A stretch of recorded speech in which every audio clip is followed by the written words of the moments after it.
Yung naramdaman namin sa bulod kung ito man yung katapusan namin, basta sa inyo na kami.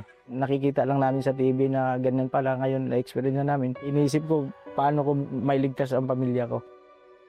Nang hagupitin ng isang super typhoon ang Liloan, Cebu, mabilis na tinangay ng baha ang lahat ng madadaanan nito. Isa sa mga labis na naapektuhan ay si Renato, isang amang nawalan ng hanap buhay. So, yung tindahan namin na was out. Wasak na wasak yung gamit sa loob.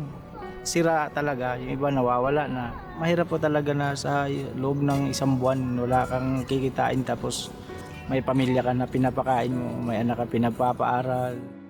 Sa gitna ng pait ng nagdaang sakuna, pasan ni Renato ang isang mabigat na tanong. Ang iniisip po namin, Lord, paano kami makabangon sa negosyo namin? Lord, ikaw na pong bahala sa amin kung paano namin mag-uumpisang muli.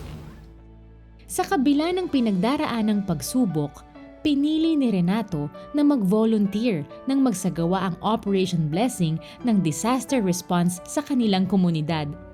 Tumulong siya sa pag-repack at pamamahagi ng relief goods. Nang malaman ng Operation Blessing ang kanyang kalagayan, hinandugan siya ng isang bagong tindahang kumpleto sa kagamitan. Ngayon, handang-handa na siyang magsimulang muli. Dumating si Operation Blessing na hindi nagdalawang isip na tulungan kami, doon kami nakabilang ng brand new na freezer. Hindi lang po sa freezer, sa meat stock, sa chicken namin, sa ingredients, lahat na po.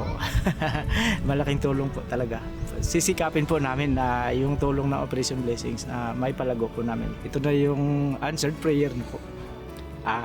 Hindi ko lang po malasabi lahat, pero ang naramdaman namin, sobrang saya po talaga. Na isa po ako sa beneficiary ng Operation Blessings po. Yan po.